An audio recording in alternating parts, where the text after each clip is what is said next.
Hey, Rich, what's happening? Steel City Sports Talk tonight. It's Wednesday. We're on time. We're back in business. We're going to talk some ball.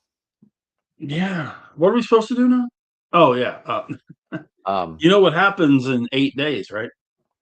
um, no, what happens in 8 days? That would be the first preseason game for the Fighting Buccos. I thought our first game was the 21st. No, I think the first preseason game is on the 26th. I thought it was the 21st. Anyway, should we start off with some sad news tonight, Rich?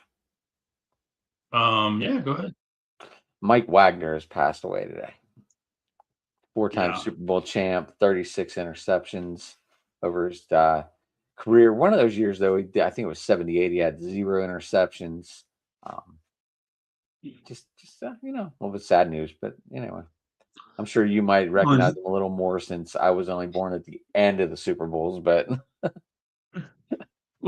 yeah, and you're right. It is Saturday, 21st. Um,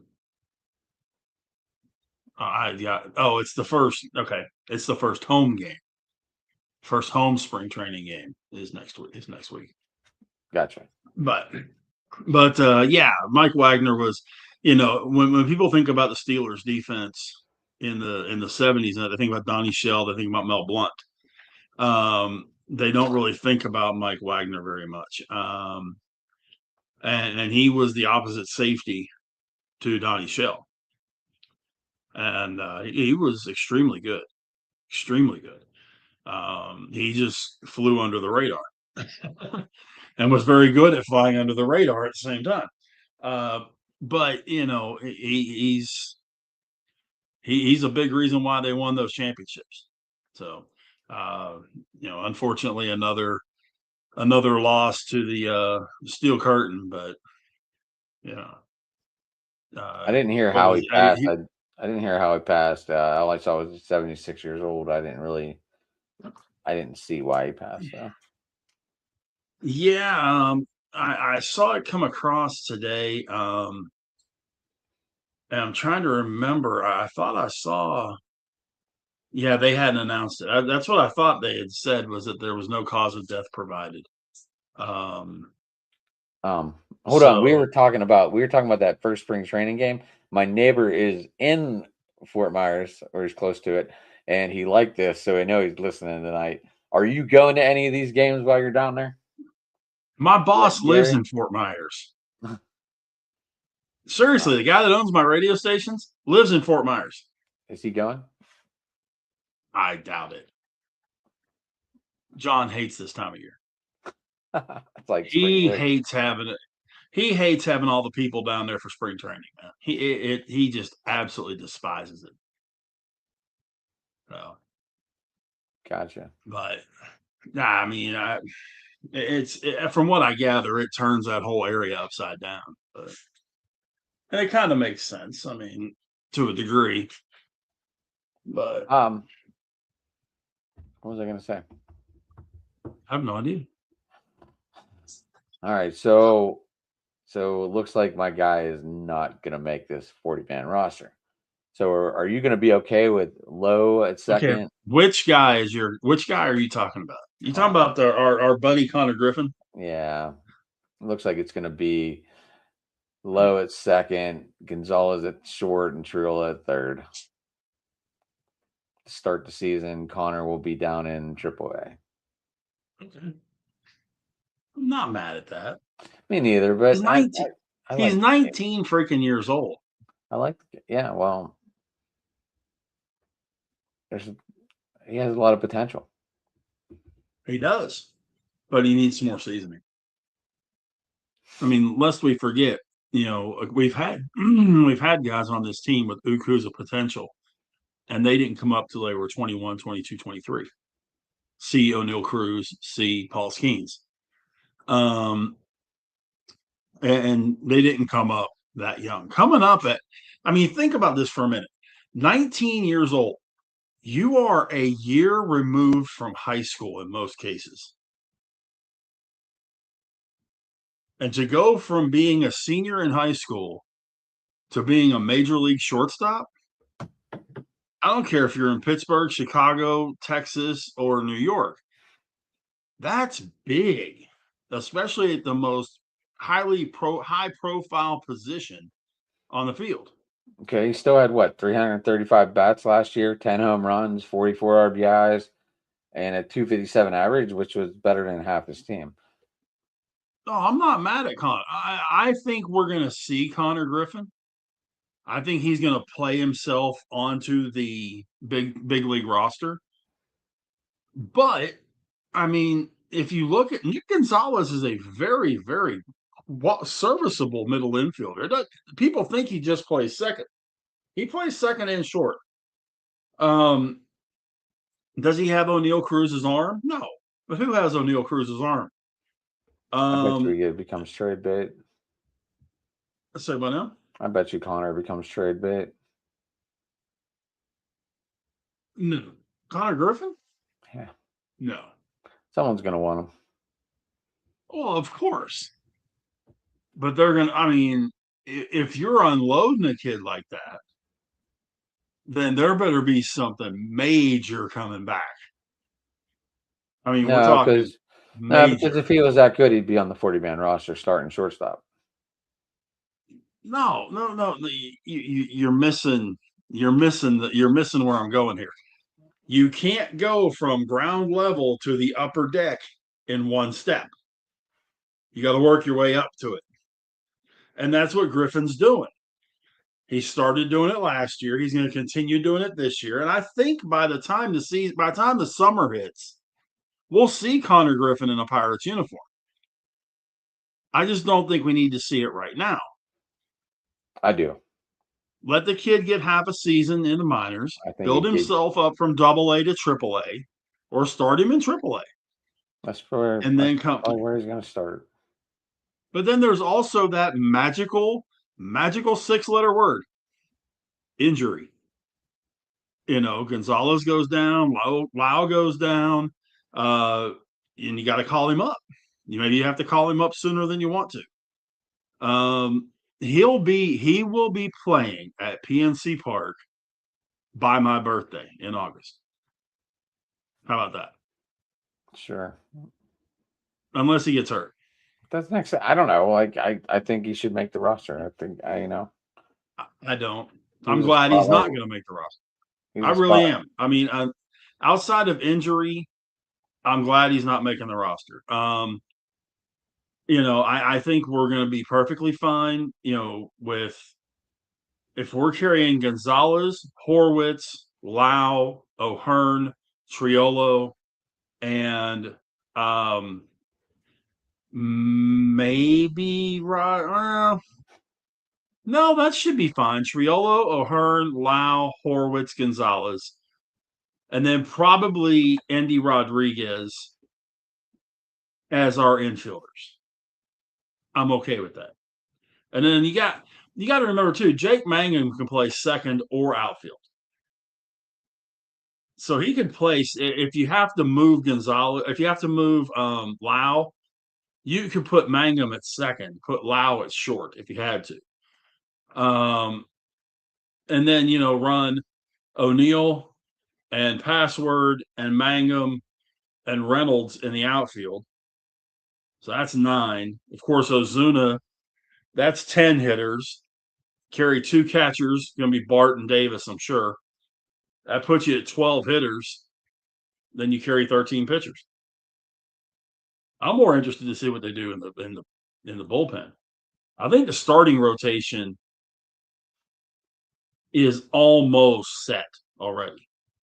Should go Skeens, Mitchell or Keller, Ashcraft. Before it's probably going to be Bubba Chandler, and then 5 will be that guy. You're ready. Urquidy. Whatever. Jose Urquidy. Jose Urquidy was a really good pitcher about 4 or 5 years ago in Houston. Then he blew his arm. If by some stroke of luck, he stays healthy, nasty. He has some nasty stuff. But I don't know. His thing is health. The other part that kind of concerns me, working backwards here, I'm thinking Santana's going in as the closer. You got Ledzinski and you've got Nicholas. And then outside of that, it's a complete. Well, no, I'm sorry. And you got Soto. Outside of those four guys, that bullpen's a complete crapshoot. There's going to have to be some guys step up to take care of those middle innings and everything, because that to me is the big glaring hole on this team. For the first time in a long time, it's not the batting order. Last year, the pitching staff was fine. This year, I think they're fine too, with the starters and the end of the game. It's getting the bridge in between. I'm not overly confident in fifth, sixth, seventh inning. I don't know about you. I haven't broken it down that far, but that's why we watch spring training. Right. I mean, we do have a 6 starter with Medinsky there, if needed. Well, we also have a 6 starter coming up, hopefully at some point early in the season, in Mr. Jones. That when Jared Jones comes back, that means you can put Urquidy in the bullpen, and he can be your long relief guy. Which, honestly, at this point in his career, is kind of where he belongs. Right. But I mean, if you're rolling out a rotation of Skeens, Keller, Jones, Ashcraft, Chandler, you're going to win more than you lose. We should. I mean, Don Kelly seems to be doing the right thing. Did you see the thing he did today for the team, the Pittsburgh thing? Mm-hmm. That was cool. That was pretty neat. That was very cool. I mean, he reminds me as a manager. Do you remember when Phil Garner managed the Astros? Former Pirate Phil Garner. A little bit, yeah, a little bit. That was early. That was like early 90s, mid 90s. But yeah, I don't know. He was like 90. He was there after Ryan, right? Mm-hmm. But yeah, Garner was one of those. He expected you to play hard. That was the number one thing he wanted you to do, was play hard. And he backed the team. Those were his guys. And if you played hard for him, he backed you 100%. The biggest problem that Garner had was that he just didn't have a lot of talent on that team. Outside of the 2 big guns, there wasn't a whole lot there. You had Bagwell and Biggio, and there wasn't a whole heck of a lot past that. With this team, there's a lot of talent on this team. And the thing that I like too is there's a lot of reasonably young talent on this team, especially pitching, but even the position players. I mean, Bart's 29, Davis is 26, Gonzalez 26, Horwitz 28, Lau 31, O'Hearn's the old man at 32.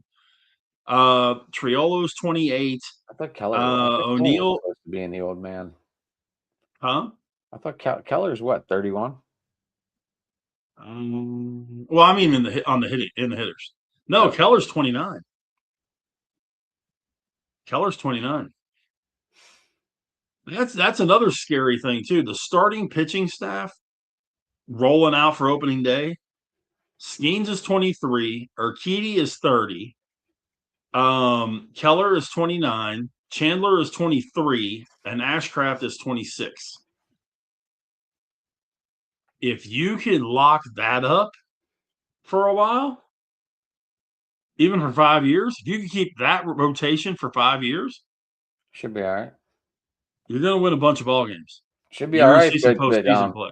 obviously you said watch out for those Reds last night on open mic, and I kind of threw me off a little bit. Here's Well, me remember talking I up. was on. Here's me talking up the Pirates, and you're like, watch out for the Reds, and I'm like, oh my god. Well, no, remember me talking up the Reds last year, and I was a year early. I like Terry Francona, so I'm not going to knock him. Yeah, I mean, Tito, he needed a year because they didn't really make a lot of changes on that team. They did add Cabrian Hayes, which definitely helped a big problem with their team. Right. Their infield defense was not good last year. I've never denied Hayes can play third. His hitting has gone to crap, but he can play third. So, I mean, Spencer Steer is healthy again. Matt McClain is healthy again. The Reds are going to be tough. I don't like Milwaukee this year. I don't like, St. Louis. The Cubs are going to be. The Cubs are probably at this exact second the class of the division. Oh, I would say so. With us and the Reds competing for second.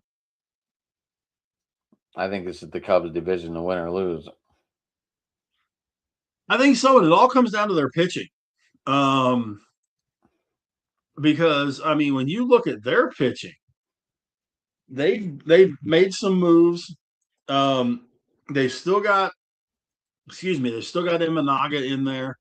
I'm very curious to see just how healthy guys like Javier Assad is going to be. I want to see how healthy.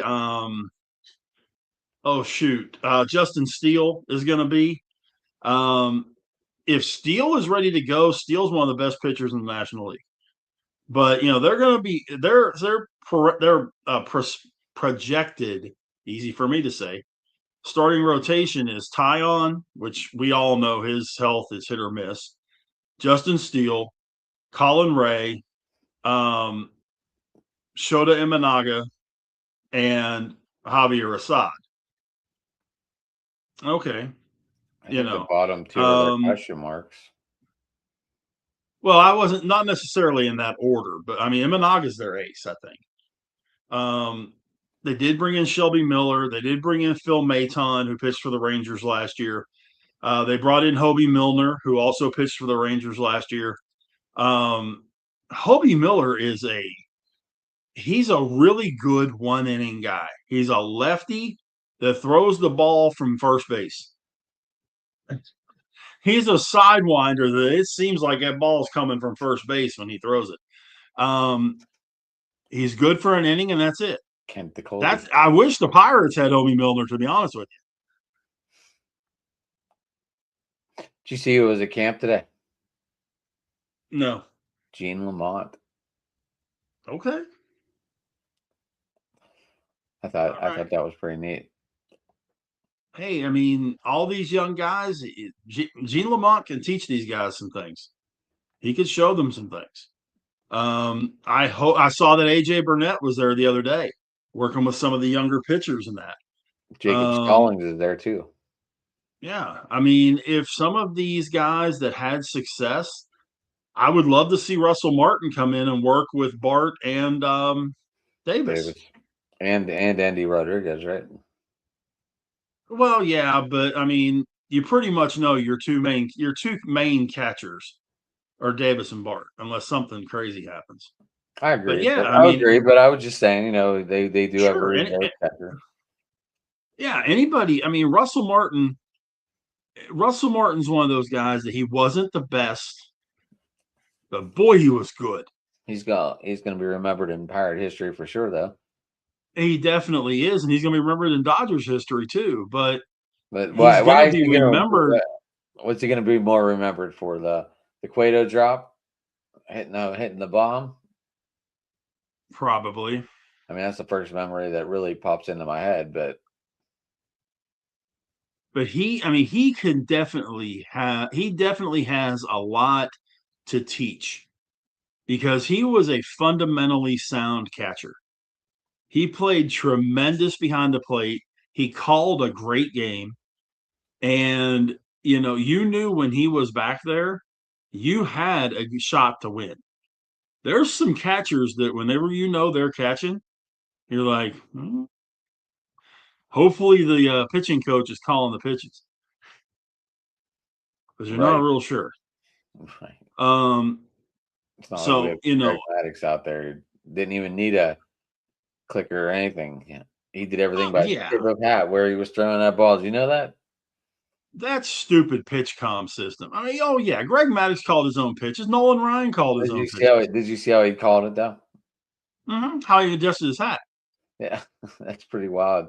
And as a catcher, it's so hard to remember all that stuff. But now all of a sudden, you got to remember this. And I'm sure Well, but you got to remember. I'm sure it became repetition every. Well, but you also have to remember too that, and again, this was in that time frame where guys stayed with a team for a very long time. He had his own catcher, Javi Lopez. It didn't matter who else Javi Lopez caught. When Greg Maddux pitched, Javi Lopez was behind the plate. If he could walk, he was behind home plate. And those guys just had that mental telepathy that Lopez probably knew more often than not what Maddux was going to call before Maddux even called it, just because they had worked together for so many years. So, but yeah, I mean, any of these more experienced guys that have had success that can come in and work with these young kids, yeah, definitely. Come on.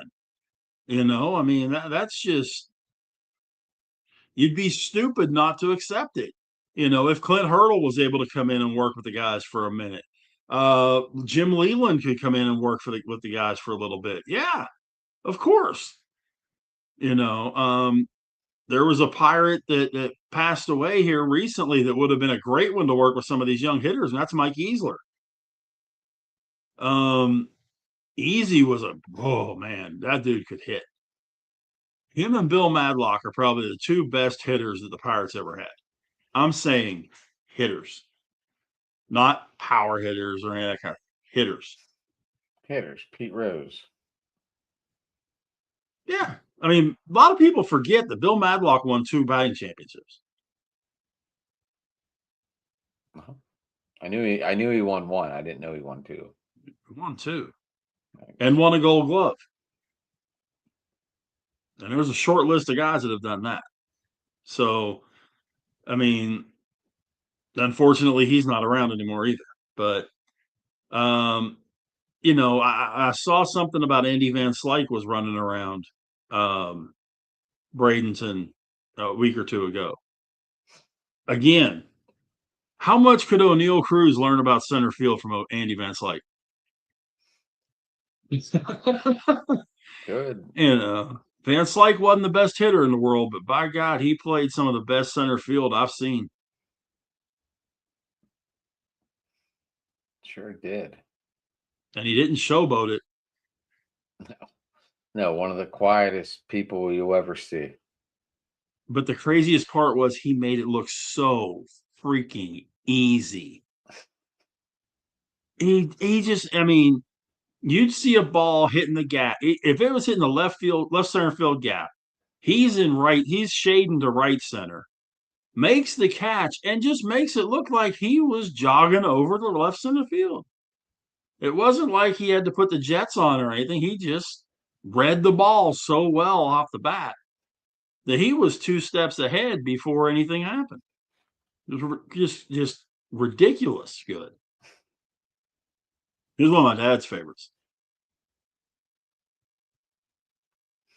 I was a big Chico Lane fan. Oh yeah, I was a Tony Pena guy. Pena was I caught like Tony. I caught like Tony Pena. I was one of the first guys that got down.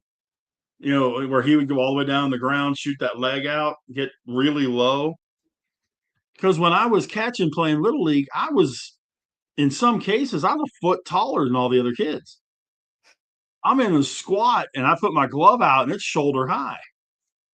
So I would just, if there was nobody on base, I'd drop down, do that. Why not? Yeah. Why? And Tony Pena was one of the first guys that would do that quick throw down to first.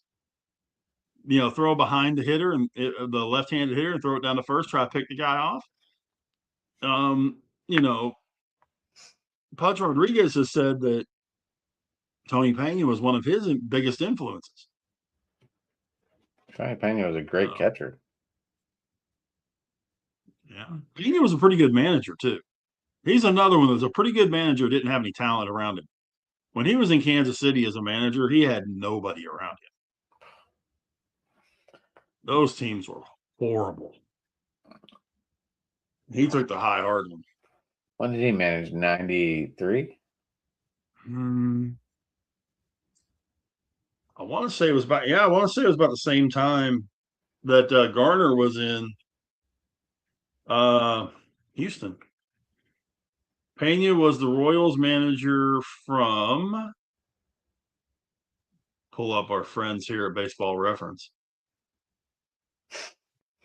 There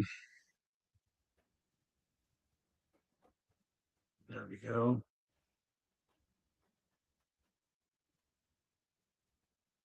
Well,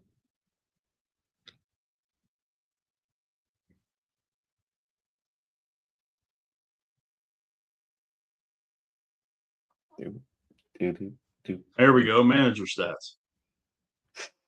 It's been a minute since I've looked up managers on here. No, 2002 through 2005.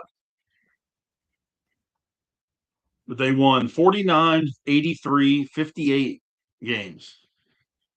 And then he got fired partway through 2005.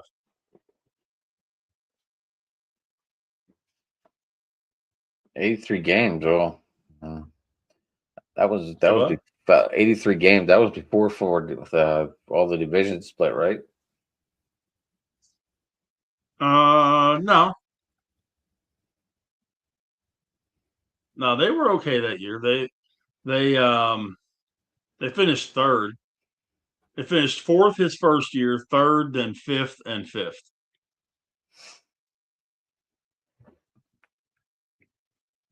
But again, like I say, he didn't have hardly any talent around him. I mean, let's use the 2003 team. Even the 2003 team, and I'm sure Mark could have quoted chapter and verse on this. Yeah, but their batting order. Okay, tell me how many of these guys you've ever heard of. Over under is set at 3. Brent Maine, Ken Harvey, Desi Relaford, Angel Baroa, Joe Randa, Raul Ibanez, Carlos Beltran, Aaron Guile, Mike Sweeney. Carlos Beltran. That was their. Was that the rookies? Beltran was 26. I mean, Beltran. Angel Baroa won Rookie of the Year that year. I mean, Beltran and Ibanez are the only two I heard of, or at least rung a bell. Joe Randa's a former Pirate. I said rung a bell. Those are the two ones that caught my ears. I mean, I wasn't really. You see what I mean? Because there was not much talent on that team. No, 2 hitters are not going to win you a championship usually. No, I mean, the Beltran hit 307 that year. Ibanez hit 294.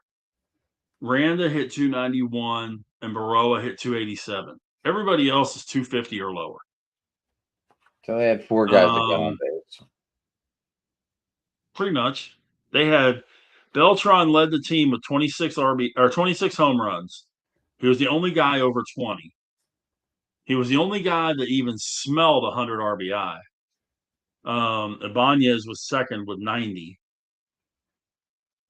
I mean, yeah, that team was a big steaming pile of nothing.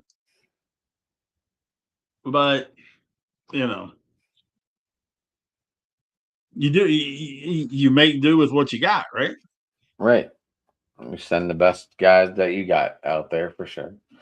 Lest we forget our buddy Clint Hurdle. I mean, he had some times that he didn't have much out there, especially in Colorado.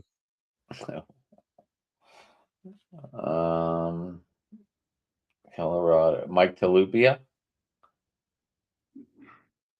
Was that one of his center fielders? Yeah.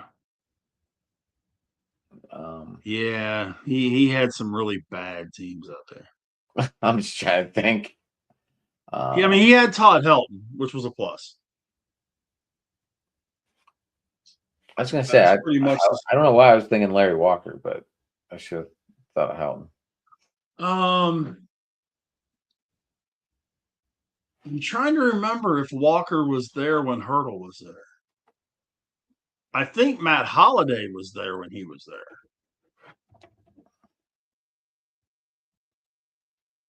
Let me double check myself and see. Because see, they had a team one year where you had Walker, you had Galarraga, Helton. you had Helton, Toritsky. you had Toritsky. oh Vinny. Oh crud, the third base, Vinny Castilla, the third baseman. 2007 they won the National League. And you had now this is a team you could play with. You had your Torrealba behind the plate, Todd Helton at first, Kazo Matsui at second, Troy Tulowitzki at short as a rookie, Garrett Atkins at third, Matt Holliday in left, Willie Taveras in center, and Brad Hopp in right. I have Gary Atkins game worn hat somewhere downstairs. Very cool. Because in case you didn't know, they threw away their hats after the game every day. Mm-hmm. The year before was pretty much the same lineup, except they had Clint Barmas at short. 05,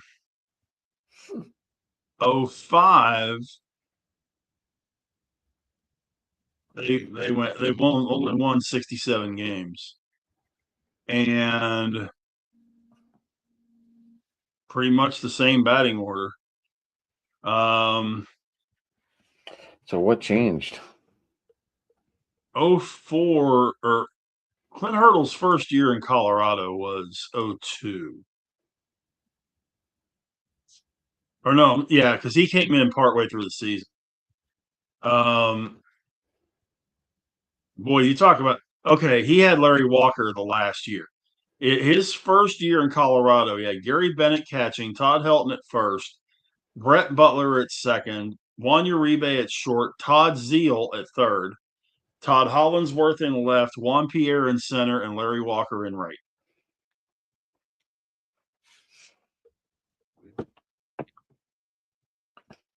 The biggest thing that happened was you had hitters and you had nobodies. That seems to be a Because lot. I mean, when they went to the World Series in 7, wasn't it?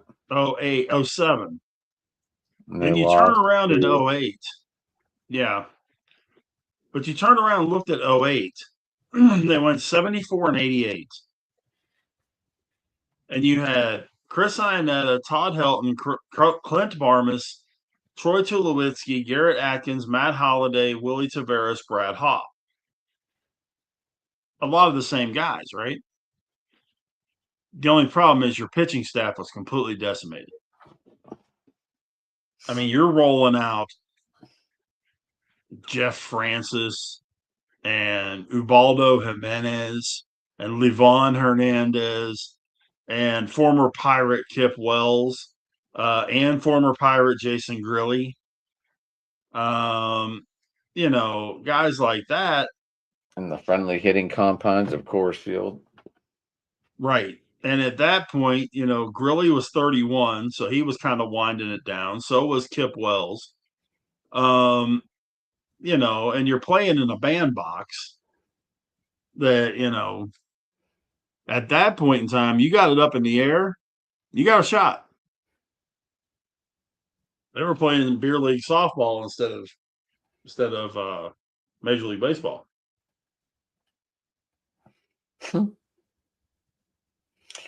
Oh yeah. But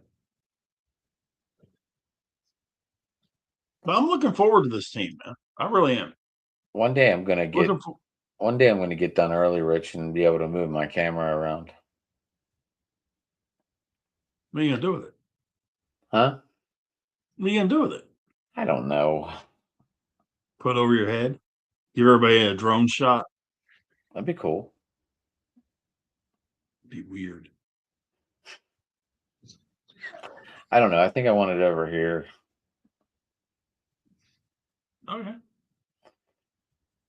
Never turns you on, man. I don't turn me on. Just didn't give me a different angle. No, there's that too. But I don't know. Sometimes you got to do stuff. I understand. I do understand. But yeah. So So, what's up? so did you hear the latest stupid NFL rumor? No, clue me in. This I could not believe. I was like, you got to be kidding. Our buddies in Dallas, okay? The whole thing is to send Max Crosby to Dallas, okay? Max Crosby and the number one of the Raiders, which last I looked is the number one overall pick, right? Okay. Yeah, Raiders have number one overall pick. Yeah, Mendoza. Yep. Yeah, yeah, and Crosby, okay? For the Cowboys, one, Dak and CeeDee Lamb.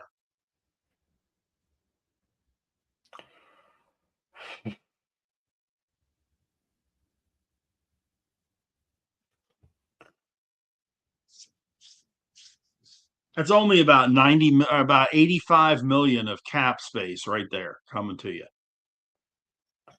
That's true, but it's not a bad looking trade except for Dak is 31, going on 32 next season. Um, Okay, so he's hitting his prime. just saying. My thing is, do you think the Raiders are going to eat an $85 million cap hit? Don't they have 144 million to spend? I'm just Yeah, saying. but give up a franchise and give up Mendoza.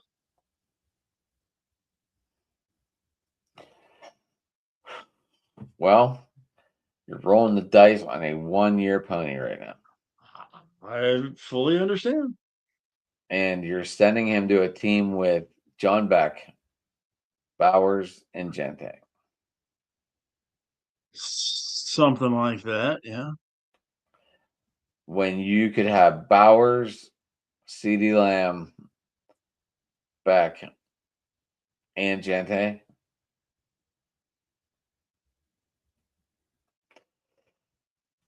I don't know. I mean, it don't sound bad. It don't sound bad at all. For a team that's that bad right now, it could be that good of a move. I mean, I saw that come across, and it was a quasi knowledgeable guy that put it But out do you there, and see? I Do you went, see where I'm going? Do you see where I'm going with that? I see where you're going with it. I do. Okay. I don't know. I mean, if you got the cap money to eat it, maybe you could get the Cowboys to eat a little bit of it too. Yeah, but how much of a deal? Excuse me. You're excused. How much more does Max Crosby really have? What is he? 29? I I mean, think if you put him on a team that's exciting, might he play better? 28. He'll be 29 in August. I mean, Miles Garrett is the phenomenal player, but he's on the god awful team and he's wasting a lot of his years. But he's the I idiot. understand. He's the idiot that signed with them. So Yeah, but from what I gather, he was promised some things when he signed that haven't happened.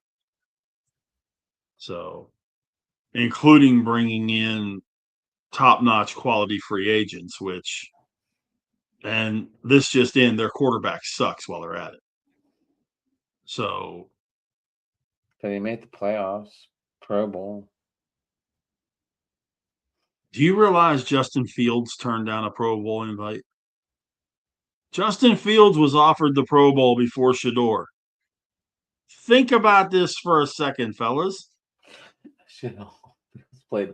Justin Fields was offered the Pro Bowl before Shador Sanders.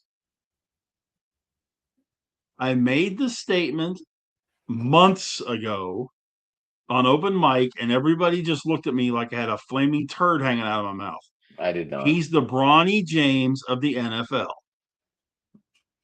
I did not look at you like that. We're on the same page. The bad part is Bronny James ain't said 10 words the whole time he's been out there. If you've noticed, he has kept quiet. It's old LBJ that's been shooting his mouth off the whole time about his kid. No. I'm sorry. Awful. Awful. I mean, I don't know who I. All right, Ken, if you're listening, I actually have more faith in Caleb Williams than I do in Shador Sanders. Oh man, that's crazy. That's crazy. It is. But I'm interested. Huh? Are you gonna watch the girls tomorrow? 3:10. Yeah. Is Pulling gonna break her own record and get 20?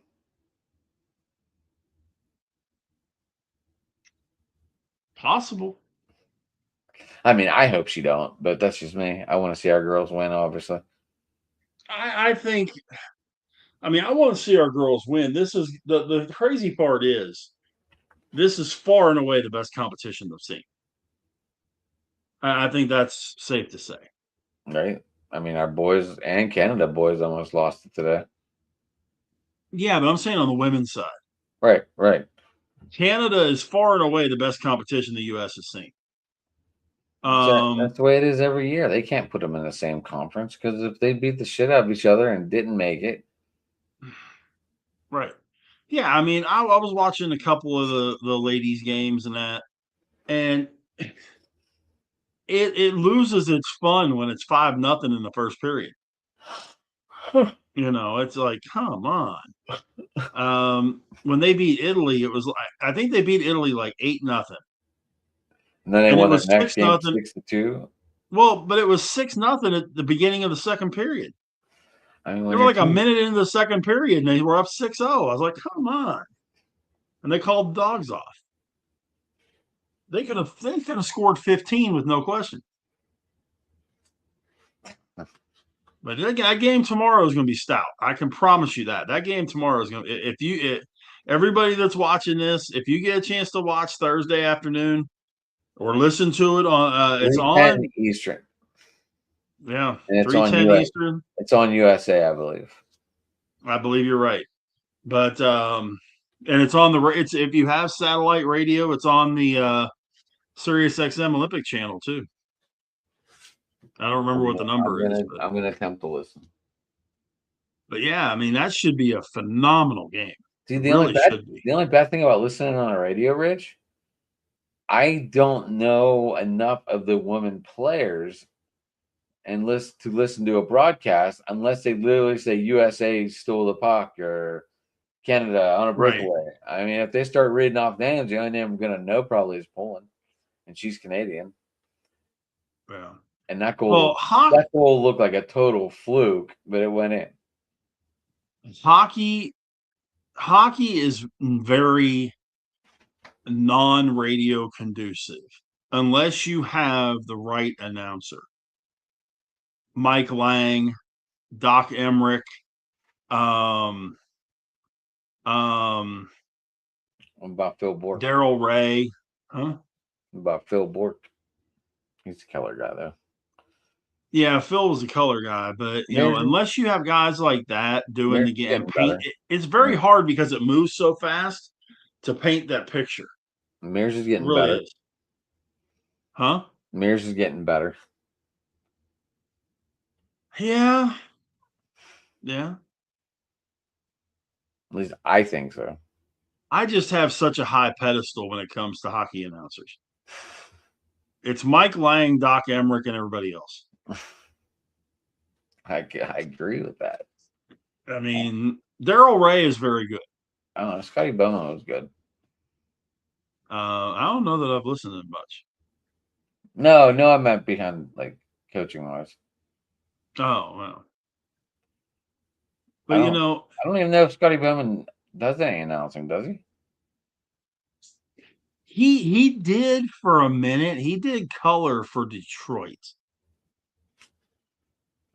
For a couple of years, and I'm trying to remember who was doing play by play because it was the guy that took over for Don Cherry, and I cannot remember the guy's name. Okay. But Don't yeah, go. Bowman was great with information. He was just very one note. He didn't get, he didn't really flow. He didn't have a lot of up and down and all that kind of jazz in his voice. It was very, well, that was a very nice job of getting the puck over the blue line by the Red Wings and that kind of stuff. To be honest, hockey's probably the best sport to do with just one person. It just moves. It moves even faster than basketball. And basketball is tough to do with a color person. I would think. So I would think you still need two to do hockey though. well, it doesn't hurt, but it's just tough to get the color guy to get anything to say because the play-by-play guy is constantly All right. calling the game. I always feel too. It's really important whenever you're listening on the radio. And I know we don't have all the dials and stuff now where they should be, but I think it's really important when they say the pens are going right to left or left to right. Because that way, you create that visual like, okay, there's the blue line, there's the blue line, we're going that way. I feel better that I can paint the picture hearing that statement. Yep. What I used to do, opening kick of the first half and opening kick of the second half. Every football game I ever did. It would be, La Vega's moving left to right on your radio dial, assuming that you have a radio dial, and I did. That was one of the things I was taught to do. You do it on the opening kick, and you do it on the opening kick of the second half, And you for that repeat the exact score. purpose. And you repeat the score. You repeat the score and you repeat down and distance. Well, What I used to try and that do, should be a given. The downs and well, yeah, what I used to try and do was I would try and do the score every second or third play. Usually it was every third play. you never know who's watching. Yeah, and you never know when they're coming in and all that. When they tuned in, exactly. Exactly. So it would be something to the effect of 3rd and 7 from the La Vega 17. Pirates up 27-17. 4 minutes left in the third quarter. Williams shot in the pistol. Da da da da da. That kind of thing. I feel I learned more from Blaney Terry in the 20-minute in the hour conversation I had with him than anything. Well, and Lanny learned from the best. Lanny learned from Bob Prince. Oh, for sure. Can. I've heard a lot of people say. I have talked to a number of announcers from that time frame and mentioned Bob Prince, and every one of them said just how marvelous he was. So It's I have like, his bobblehead downstairs. I don't even think the battery's corroded yet. wow. I got to get Yeah, I should probably get it out of there. he had retired by the time I started listening. When I started listening, it was Lanny and it was Milo Hamilton. And then Milo left to go to Houston, and it became Lanny and Jim Rooker. and once Jim Rooker retired from pitching. And then I got, when I moved to Texas, I could pick up the Astros on my radio if I had it turned just the right way. I could pick up the Astros affiliate. So when the Rangers game ended, especially if one was on the West Coast and one wasn't, that was even better because I got a doubleheader. Right. Because that was the time when you didn't have all 162 on TV. You might catch, 80, 20 or 30 games. The 80, Rangers 80 created this tops. thing called Home Sports Entertainment.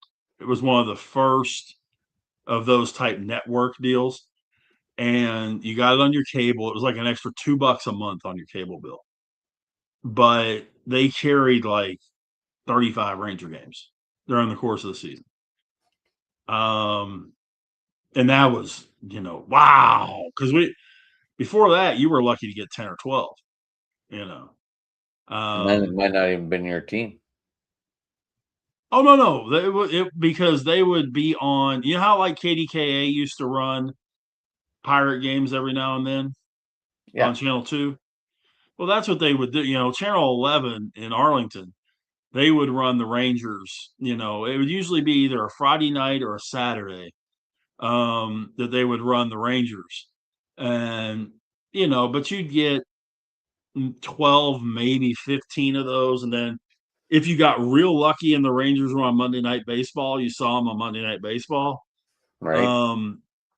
The only time I saw the Pirates was when they were on Monday Night Baseball, until ESPN got, started doing Sunday Night Baseball. But yeah, man, I would be listening to the radio, listening to the ball games. I burned out more batteries and more transistor radios, man. Oh gosh. If I had all the money back that I burned up on those things, You'd be all right.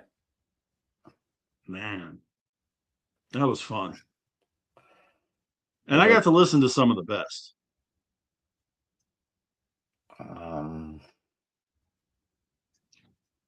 I probably, I probably did not get to do, but I met a lot of them because I worked at PNC Park. Right. So that's cool. That was cool. But It's good when those guys are good with the people at the stadium. I hate to say it, but Steve Blass was never good to me. Really? I don't know why. I always say hi to him, and he would just walk right by me. I'm like, okay. Wow. I mean, Jason Bay was my favorite by far. He would talk to me, like I'd be cleaning where the kids stay and stuff, and I think his wife's name was Shannon, and they would always talk to me down below whenever they got to the stadium. So that was cool. Oh, cool. You Yeah, know, man, I got real lucky. I really did. I didn't podcast, but Yeah. if I would have, maybe I should message Robin Yount and see if I can get him on though. I did help him get through a mess. He was getting mugged outside, and I go, "Are you going in?" And he's like, "Yeah." I was like, "Just follow me. I'll open the gate and we'll go in." Totally There you go. went by all protocol, Rich. Supposed to go through security and shit. And I was like, I'm just getting him out of this mess. And then we get into take him down to the tunnel, and I go, "Who are you?" And he goes, "Oh, I'm Robin Yount." I didn't even realize I was standing next to him. I just helped him out. Hall of Famer.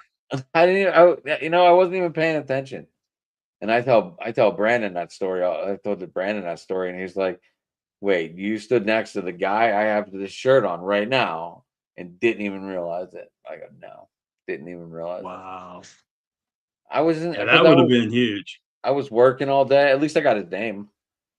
But I mean, I was working all day down there. It was hot. And and I just saw a guy getting mugged by all these people, and I just grabbed him and said, "Let's go." I, I knew he was trying to get in, and no one was letting him. And I was like, I was like, let's go. Then we got in, and I'm like, who are you? And he's like, robbing you on. I'm like, oh yeah, you would have got in anyway. Yeah. Yeah, The play-by-play guy for the Round Rock team, AAA team that used to be AAA for the Rangers. Now they're AAA for the Astros. They okay. bounce back and forth between the Astros and the Rangers. But the Just play-by-play guy's name was Mike Capps, and we were down there the one night. didn't we have him like caps? Hmm? We had a caps. Matt. Matt Capps. Yeah, we Yeah, had Matt. Oh, I but got a yeah, funny story. Mike. I got a funny story about him, but go ahead first. But Mike goes and he had gone somewhere. I think he went down to get his pregame interview with the coach. So I'm in the booth and I'm checking a couple things because I was doing PA that night. And I'm standing there and I'm leaned against the counter writing stuff down in my book. And I get this hand on my shoulder. It's like putting a skillet on my shoulder.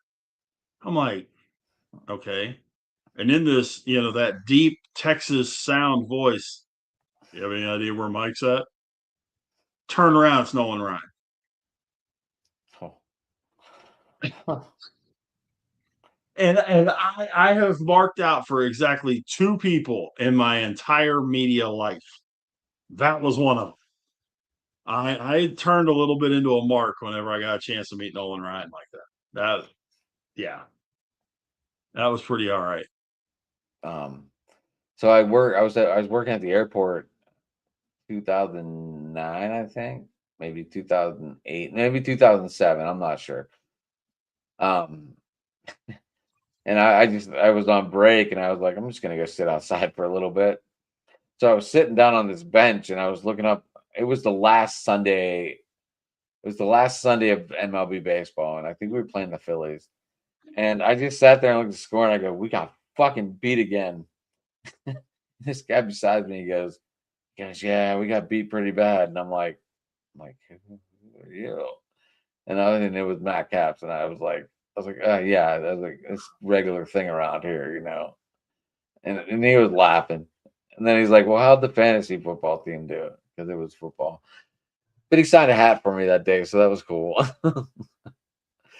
I was just, Nice. I just hated seeing us lose, and I was just so frustrated, and I think he was frustrated too. Yeah, I mean, it has to be difficult to do play-by-play for a team that just absolutely gets hammered constantly. All the years that Mark Holtz and Eric Nadel did Ranger games when they just sucked out loud. All the years that I mean, Euchre makes fun of it in Major League, but all the years that the Indians were horrible in like the 70s and the 80s, it had to have been bad to be their play-by-play guy. Um, you know, I I don't know. I Where you laugh. make You laugh where you at make the Euchre in best of Major. it. Yeah, yeah. I mean, it just amazes me. It really does. It just amazes me how those guys can do that. And as long as some of them do. Well, I mean, even Chuck Morgan. Okay, Chuck Morgan's the PA guy for the Rangers. He's been there for 33 years. It hasn't all been good. I No. mean, he has been the PA guy for some stinker seasons, where the Rangers lost 100 games and all that kind of stuff. And I realize he only had to deal with 81 of them. But even at that, it man, It still makes and going to work very difficult. sure, when you're going in and you got to play, the Yankees in their heyday in the 90s, and you're going to get pounded that night, into a pillar of salt. Yeah, it can't be easy. It can't be. Um, So did you get to talk to Nolan that night, or did you just was it I just did. No, I did. We spent a few minutes talking and all that because I we he didn't. It was the first night I had done PA there, So I introduced myself to him, told him I was with ESPN up in Waco, and da da da da. So he was super nice about stuff, and he said, "Well, and he gave me his card, his business card, and he said, "I'll be around." He said, "If something comes up and you see me, flag me down. I'll help you with whatever." And no, he was nothing but nice. And he went right before first pitch. I watched him take the staircase down the lower section there. He took his seat right behind, just off of the umpire's right shoulder, behind home plate, first row. That There he was his was. seat. That was his seat.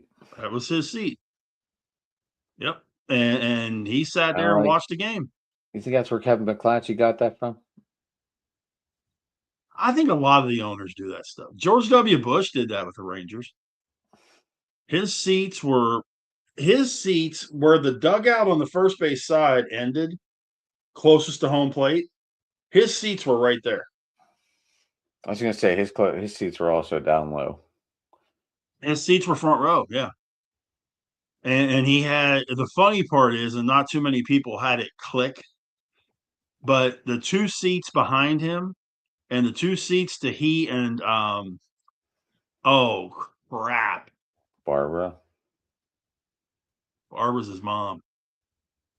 I'm talking about W. Oh my gosh, I'm embarrassed to say I don't remember his wife's first name. I couldn't tell you. But he and Mrs. Bush, the two seats to their left and the two seats directly behind them, every game, Secret Service. Every game.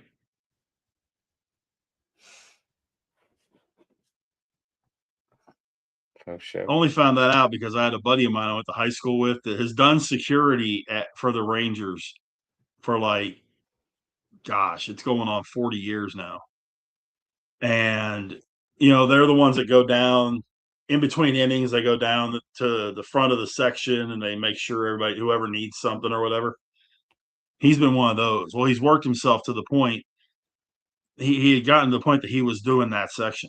And he told me one day, he said, yeah, he's got four Secret Service guys with him all the time.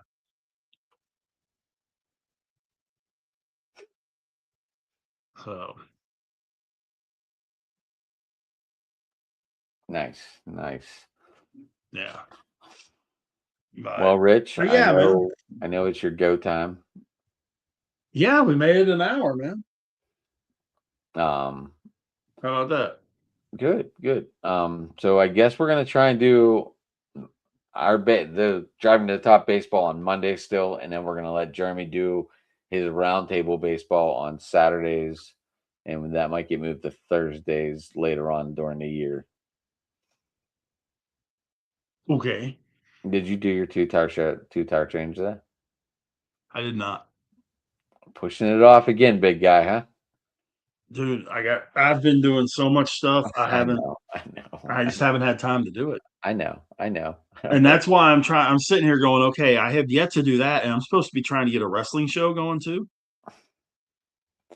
Hey, life comes at you fast, brother. I understand that. But, when you got all the other stuff going on that we got going on, it's just second radio channel. That's why I like doing mornings.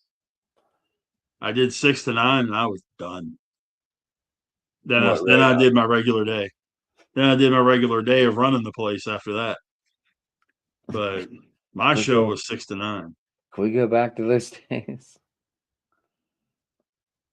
No, I mean that meant getting up. I was up between 4:15 and 4:30 to be at the station at 5. Yep. So I could get all my tabs up and all that kind of stuff to be able to do and 6 o'clock, boy, there it was. Hit all the scores from the previous night and, had some interviews to put up there and snippets from press conferences and all that good stuff. Had all my segments and all that kind of thing. Yeah. Back whenever the playoffs, did you ever think that you would have to say this game is not finished yet? So I can't give you a score from yesterday. Oh, no, No, no. I But I didn't know do when have to. I didn't know when you did it, so I don't know the years. We had the Penguin games versus Washington go four Yeah. o'clock finish in. That Oh no, one no. year, It was way later than that because that was one back in the one year the early Braves and the 2000. Mets Yeah. played, and at well after 3:30 in the morning, Oh with the yeah, home yeah. run That by was the pitcher. 1983. I'm just saying. Uh, I was just saying. Like, did you ever have that situation where you walked in and you're like, "Game's still not over yet"? Did you ever think you'd have no, to say that? nah. The the the one thing that I never thought would happen that happened was that I was actually on the NCAA men's basketball championship pregame show How cool is when that? Baylor won the national championship 3 4 years ago or 4 or 5 years ago now. They when they went to the Final Four, CBS called me because we were the CBS affiliate, Right. CBS Sports affiliate, and they called me and they said, "Hey, can we come into your studio and do a segment to run during the pregame show?" Well, absolutely. When would you like to be here? So How long before how you're here? hey, y'all can stay as long as you want.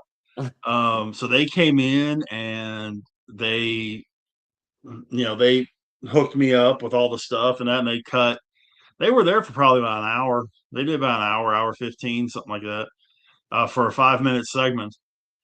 And but yeah, so I was actually in on the National Basketball Championship pregame show Nice, uh, for the national championship game when Baylor. I was on both, but the big segment was when Baylor played for the title.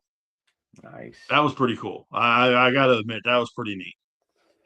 Well, yeah, that's pretty badass, actually. Yeah, but Very no, I never exciting. had a game that went so long that it almost caught me. I was just curious. Now, the only one that really messed me up when I was trying to do stuff because I was trying to go to freaking sleep.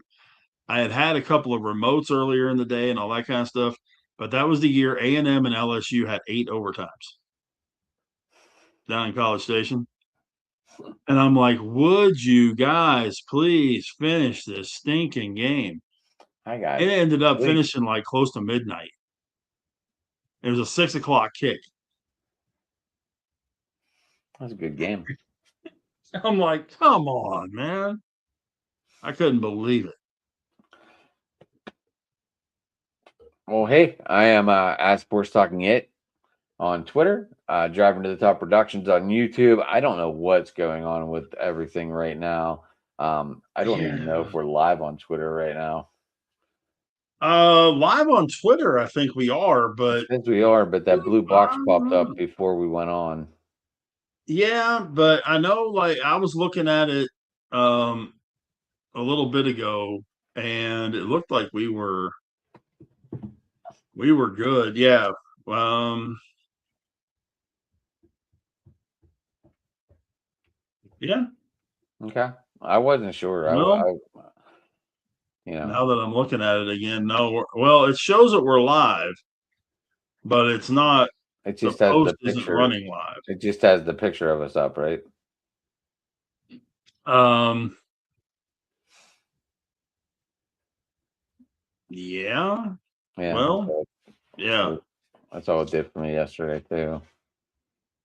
So, No, so uh, so, well so either you're I, getting us on Twitter or you're not getting us on Twitter. We have no idea. Twitter's having issues with StreamYard, or StreamYard's having issues with Twitter. I don't know.